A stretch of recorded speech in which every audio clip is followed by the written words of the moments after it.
Standing on stage were the three winners of the International Wool Secretariat Fashion Design Competition of 1954. Two of them were young men dressed almost identically, dark suits, dark ties, white shirts, the very image of apprenticeship propriety. Yves Mathieu Saint Laurent, as he was called then, was aged 18, recently arrived from Oran, Algeria, and winner of the first and third prizes in the dress category. He stepped forward to accept his prizes with all the paddock tremors of a racehorse, one hand leaping up spasmodically to hide one eye, obscuring half the world. Beside him was Karl Lagerfeld, aged 21, from Hamburg and winner of the coat category. He talked fast and in French, nervously licking his lips as his words spilled out like marbles. He clasped his hands awkwardly in front of him. At the far end of the group stood Colette Bracky, winner of the suit category and seemingly the most self-assured of the three. She would henceforth disappear into fashion oblivion.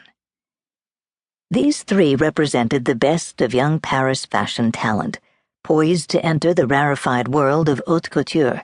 They were, as the man handing out the prizes told the audience, already on the road to success. Their winning designs had been picked from an entry of 6,000 anonymous sketches, which made Saint Laurent's feat of having 2 sketches selected all the more extraordinary. Added to his success was the fact that Yves had come third in the previous year's competition. The competition was only in its second year but already highly prestigious. Its objective was to promote wool in fashion, so the rules stipulated that every design entry should be intended for wool fabric. The jury included Hubert de Givenchy and Pierre Bellemin, and the previous year Christian Dior had been a judge.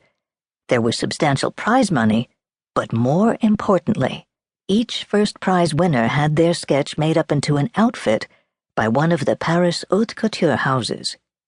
That meant by the time of the award ceremony in December, the winners were all accompanied on stage by a model wearing their design.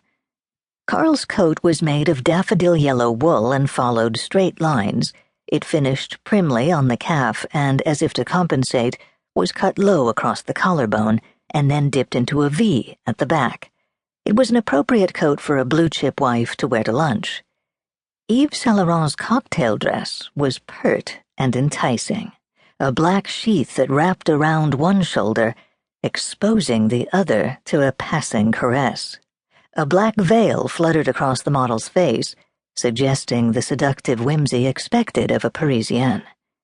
Elegance, said the breathless teenage Yves, is a dress too dazzling to dare to wear twice.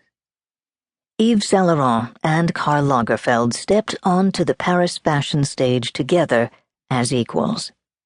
And yet from the very start, Yves walked an apparently charmed path. He was the youngest of the three winners by 3 years. His first and third prizes in the dress category defined him as a boy wonder. And he was French-Algerian, which meant the French could claim his victory as their own. Most subtle and yet most marked was the distinction that Saint Laurent won the dress category, and within the world of haute couture, dresses carried utmost prestige.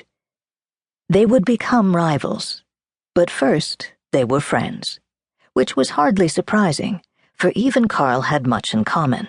Both were the only cherished sons of prosperous middle-class families. Their fathers were successful businessmen who provided for their families, aspiring wives, and bourgeois lifestyles.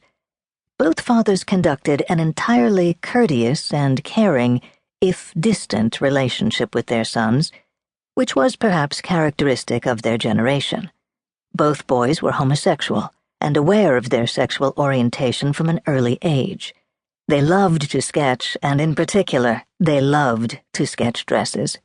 They were both boys from the provinces, dreaming of Paris. Yves was brought up, bathed in white light and hero worship, at least within his family. He was born on August 1st, 1936, in Oran, a major port town of Algeria, and, as it was described at the time, the 5th largest town in France, for Algeria was a French colony and had been so since 1830. To keep listening to this audiobook for free, click the link in the description. It will take you to a free Audible trial where you can listen to this and many other books for free for 30 days.